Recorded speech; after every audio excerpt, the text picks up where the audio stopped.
El día de hoy en la provincia de Chota, en Cajamarca, tuvo lugar el primer debate descentralizado en esta segunda vuelta de la campaña electoral entre los candidatos Pedro Castillo de Perú Libre y Keiko Fujimori de Fuerza Popular.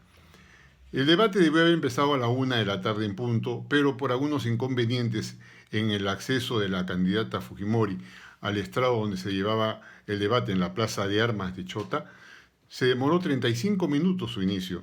Naturalmente, Pedro Castillo llegó con la puntualidad del caso, porque él, como buen profesor, siempre tenía que acudir a puntualidad para poder asistir a sus clases con sus alumnos. El debate se desarrolló bajo 5 temas específicos, los cuales pasaré más o menos a resumir cada uno de ellos y sacar algunas conclusiones de los mismos.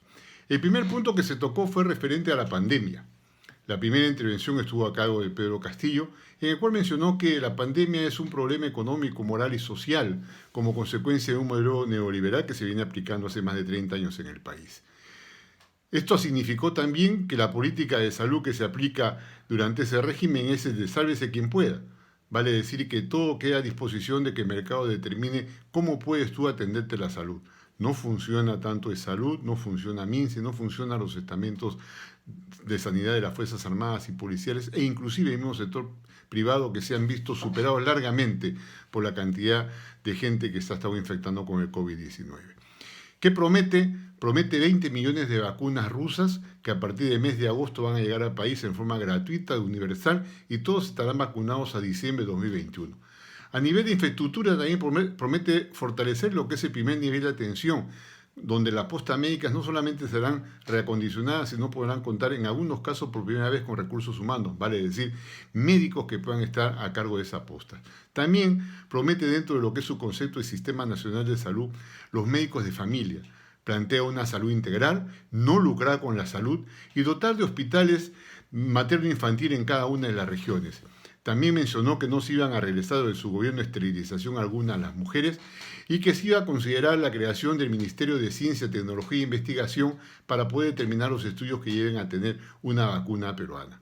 En el caso de la señora Keiko Fujimori, planteó que debería darse un cambio de actitud, no a los gobiernos que prometieron y no cumplieron, no a las pruebas rápidas, solamente el desarrollo de 70.000 pruebas moleculares, generar las plantas de oxígenos en el resto del país, la determinación del programa bono de oxígeno, en el cual cada familia que ha tenido un fallecido dentro de esta pandemia iba a recibir un bono familiar. Las vacunas también van a ser gratuitas, según ella, y a partir de agosto también prometió vacunas rusas y vacunas de todos los países que pudieran abastecernos. Planteó también la posibilidad de trabajar y desarrollar la vacuna peruana, pero a partir de la base de las relaciones que tiene con un veterinario que trabajó la vacuna hasta la fase 2, pero que es un hincha acérrimo de lo que es la ivermectina. Conclusión de este primer punto, considero que en verdad Pedro llevó la ventaja porque pudo haber desarrolló mejor lo que son los temas con respecto a la pandemia y a su vez también empezó con una puya directa al plexo de Fujimori cuando mencionó que saludaba a todos los trabajadores por el Día de los Trabajadores, pero que no podía ella saludarla porque no sabía ni dónde ni desde cuándo trabajaba. El segundo tema que se planteó en este debate fue el de la educación. Empezó la señora Keiko Fujimori, donde decía que la estructura educativa había fracasado en el país, que el 40% de los colegios no tenían servicios básicos, y planteó como una solución inicial dar una canasta tecnológica que iba a estar conformada por una tablet y por un celular, tanto para cada alumno como para cada maestro. Planteó el retorno a la educación presencial, la vacunación para los maestros en la primera línea para que puedan asistir a clases y entró de nuevo al terreno de la oferta de infraestructura. 3.000 colegios, como lo hizo su padre, según señaló ella misma, para 5 años de gestión. Habló también que los maestros están en las aulas y se dirigía a los que estaban en las aulas y no a los que pedían licencia sindical, como el caso de Pedro Castillo. Planteó un aumento salarial a los maestros, una revisión de los textos educativos, donde ahí sí hay algunos temas que pueden generar una discusión un poco más compleja. Habló de retirar de los textos escolares que el Perú no tuvo una guerra interna, sino que fue terrorismo lo que se desarrolló en los años 80 y 90. También plantea en esto la eliminación de la ideología de género y reforzar de repente lo que es la igualdad de género. Y también habló de fomentar los institutos de educación técnica. Repite una frase que la dijo durante 3 veces en el debate: he tenido que venir hasta acá, como si fuera un gran esfuerzo haberlo hecho. Hay que considerar que en este nivel de debates le exigió también que Castillo cumpla con la promesa de ir a los 4 debates que plantea el Jurado Nacional de Elecciones. Conclusión de este tema. Pedro Castillo habló sobre que la educación tiene que ser un derecho constitucional, que con la recuperación del oro que se han robado del país alcanzaría para poder montar toda la red de Internet a nivel nacional. Planteó declarar en emergencia el sistema educativo, convocar a los maestros, padres de familia, comunidades indígenas, nativas y campesinas para poder desarrollar una educación abierta e integral, para poder cambiar la currícula donde se destaquen los valores y la ética. Y ahí mencionó algunas frases que en verdad creo que son muy sensibles y había que señalarlas. Hay que respetar a la familia, al hermano, a la madre y al padre. Planteó reforzar la enseñanza en los últimos años de secundaria para evitar la necesidad de las academias y de ahí partir a lo que es el ingreso libre a las universidades. El 10% del presupuesto para la educación, desterrar el analfabetismo y que las cárceles iban a ser eliminadas para ser convertidos en centros de rehabilitación. Estoy con licencia sindical para ser candidato. A usted le han tenido que dar permiso judicial, fue lo que le contestó Castillo a Keiko Fujimori. Aquí están mis hijos que van a la escuela pública. A mí nadie me pagó mis estudios para ir al extranjero. Esa fue otra de las menciones que hizo Castillo. Plantea también los centros de educación tecnológica para los jóvenes excluidos, que tienen que venir a las grandes ciudades y en vez de recibir derechos constitucionales terminan recibiendo un tupper. En conclusión, este round considero que fue para Pedro Castillo, porque enfatizó más en el tema de la planificación, de los planteamientos que fueron llevados en lo que es el desarrollo del sistema y no en lo que es la infraestructura. No ofreció más colegios, como los 3.000 que planteó Keiko Fujimori, solamente planteó lo que es los temas de fondo en cuanto al desarrollo curricular y la participación organizativa que deben tener los maestros, los padres de familia y la comunidad en general. El tercer tema fue referido a la economía. Le tocó iniciar la intervención a Pedro Castillo, donde mencionó que una vez vacunada la población, se hará recién una programación muy específica de las inversiones, destrabando todos los proyectos en las gerencias de los gobiernos regionales y los gobiernos locales. Se revisarán los contratos con las empresas transnacionales, teniendo en consideración que el 70% de la riqueza se quedará en el país y el 30% será destinado para que los inversionistas se lo puedan llevar. Iba a dar facilidades para poder repotenciar el turismo, préstamos a micro, pequeños emprendedores vía el Banco de la Nación.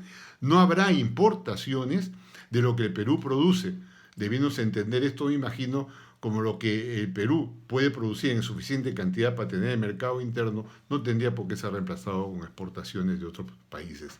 No habrá, a su vez también la SUNAT tendrá que cobrar las deudas tributarias que están pendientes. Y ahí sí hay varios miles de millones de grandes empresas, bancos, mineras en especial, que están con deudas que vienen arrastrando de años y que no se están resolviendo en su cobranza. El Banco de la Nación también comprará las deudas de los micros y pequeños empresarios. Se priorizará el agro. Habló de la segunda reforma agraria, tal como lo mencionara en su oportunidad Verónica Mendoza en el programa de Juntos por el Perú. La recuperación del gas de camisea, el oro y la plata para todos los peruanos. Lo que es la pensión 65 consideró que se debería ampliar a partir de llamarse pensión 60, vale decir, reducir el número de los años para poner presencia.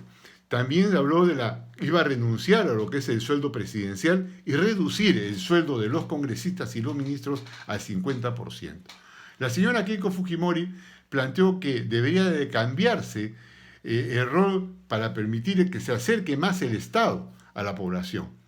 Cajamarca con canon y todo lo demás es una de las regiones más pobres del país, debido a la incapacidad de los gobiernos regionales que la han dirigido durante los últimos años y no han podido desarrollar los proyectos de desarrollo que debían haberse dado.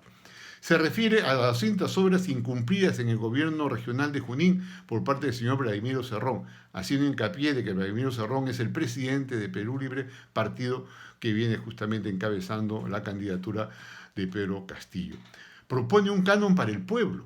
Vale decir que el 40% del canon sea repartido entre la población, directamente de esa región.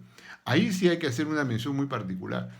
Una propuesta casi similar de un candidato al gobierno regional de Ancash, Waldo Ríos, si mal no recuerdo, motivó que este personaje, una vez elegido, sea enjuiciado y sea encarcelado por haber cometido un delito, porque él ofrecía 500 soles a cada ciudadano, a cada ancachino, como retribución de lo que recibía como canon minero. No se puede disponer de los fondos de esa manera. Se está haciendo una propaganda abiertamente engañosa y dirigida a dar una suerte de un incentivo a la gente que no está permitido por el mismo Jurado Nacional de Elecciones. Así que creo que esta es una verdadera manifestación de populismo que ha hecho la candidata Fujimori. También habló de generar 2,5 millones de empleos y que iban a crear un fondo para fertilizantes y con eso poder disminuir los precios de los productos agrícolas. También habló que por AMA 65, pensión 65, ya no iba a ser de 250 soles, sino iba a ser aumentado a 500 soles. Cambios en la SUNAT, compra de las deudas a los pequeños empresarios, no mencionó quién la iba a hacer, y también la revisión del impuesto selectivo al consumo para disminuir el precio de los combustibles. Habló de poder mejorar la agricultura de Perú con la adquisición de 5.000 tractores, un poco a la usanza de lo que hizo Joy Guay en algún momento y que también motivó que estuviera preso dicho funcionario. Conclusión, Pedro plantea un rol más dinámico del Estado, más decisivo del Estado, con medidas que van de corto a mediano plazo, en tanto creo que la candidata Fujimori refuerza su concepto de que todo pasa por infraestructura y por dotación de recursos a nivel de equipos y no yendo quizás al fondo lo que es cambiar el sistema y el concepto de lo que es la economía en el Perú. Definitivamente a la base está el cambio y la propuesta de nueva constitución que viene planteando Pedro Castillo. El tema 4, que es de seguridad ciudadana, empezó con la disertación de la señora Fujimori. Planteó un mayor respeto a la Policía Nacional de Perú, que viene siendo agraviada constantemente.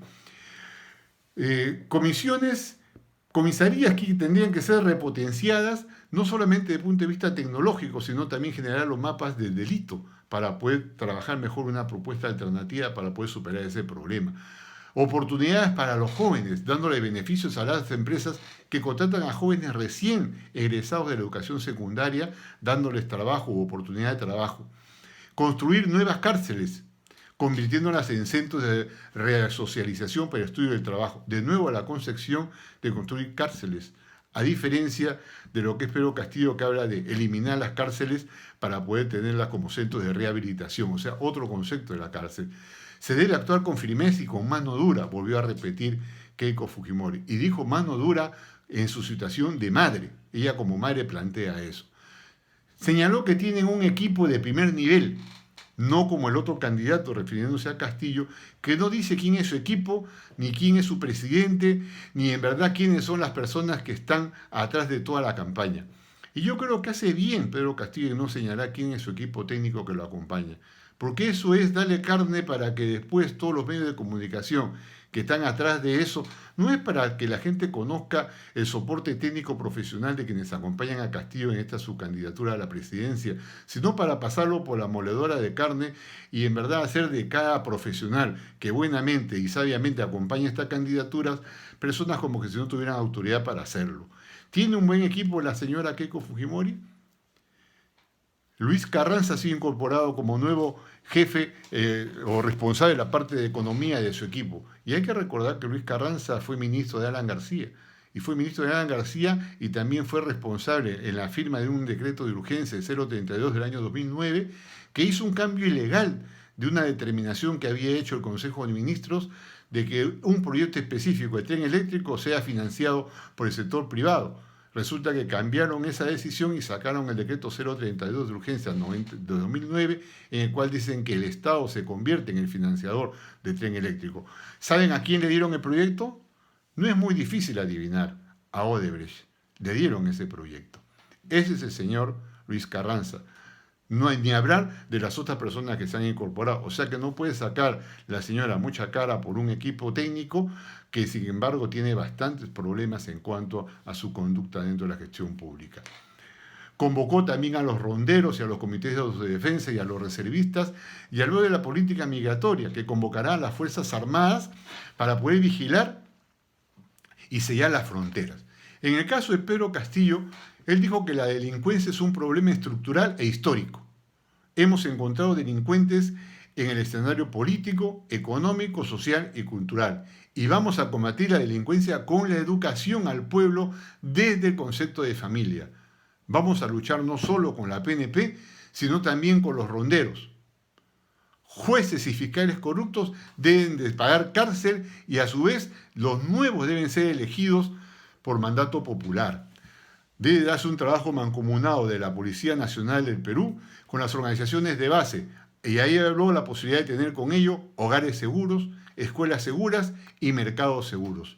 El 28 de julio sacará un decreto supremo para que los delincuentes extranjeros en 72 horas abandonen el país. A mi país se le respeta, señaló. Fortalecer el presupuesto de la PNP y pagar la deuda social que tiene justamente el país con ellos. Conclusión, Keiko reitera su molestia de desplazarse de Chota a Chota de nuevo, vale decir, estoy de nuevo que venir aquí, y sigue el concepto de más infraestructuras, cárceles y mano dura, pero más bien plantea un trabajo articulado de la Policía Nacional con la sociedad civil, reforzando el rol de la educación para poder cambiar la situación de la inseguridad que tiene el país. El quinto tema fue referido a la corrupción, y quizás acá sí es un tema donde ambos candidatos demostraron algunos problemas en cuanto a la contundencia de sus propuestas. En el caso de Pedro Castillo, en verdad desperdició varios minutos al no tomarlos para poder desarrollar un concepto de política anticorrupción más clara.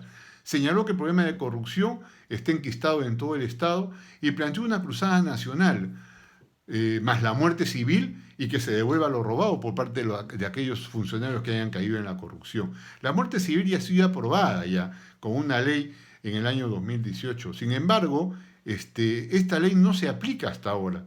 Hay un reglamento ya aprobado, pero no tiene la contundencia en su aplicación. Por eso de que se lo señaló también Keiko Fujimori, de que no conocía que ya había una muerte civil como ley, pero sin embargo esta no se aplica como debe ser. Planteó también Pedro Castillo que un corrupto no puede ser ni presidente ni siquiera de una APAFA. En esos términos lo señaló. No hizo mayor mención del tema de la corrupción.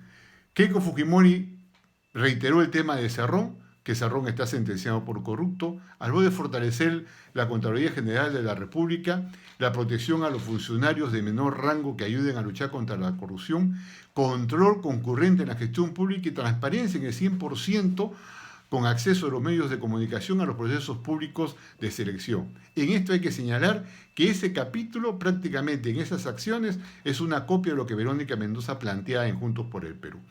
Conclusión de este tema, Pedro Castillo perdió la oportunidad de cerrar el debate con un ataque más frontal sobre la corrupción de los Fujimori y desaprovechó la oportunidad de deslindar también marcadamente con Vladimiro Cerrón. Keiko no tuvo rigor alguno en adoptar algunas medidas que ya fueron planteadas por otros candidatos y a su vez también se hizo de la vista gorda con respecto al tema de lo que es la prisión de su padre y el pedido de prisión para ella. Conclusión general de lo que es el debate: buen nivel de organización de parte del alcalde de Chota, buena actuación de los periodistas locales en la moderación. Se demostró que la modalidad adoptada en este debate es más explícita y permite desarrollar mejor las exposiciones de los candidatos. Se pueden y deben organizar debates desconcentrados sin el acartonamiento y las limitaciones que plantea el Jurado Nacional de Elecciones. No más periodistas parcializados ni genuflexos a un o una candidato o candidata para la dirección de estos debates. Fue con ustedes Gustavo Céspedes Garay, economista de profesión y político por convicción. Muchas gracias.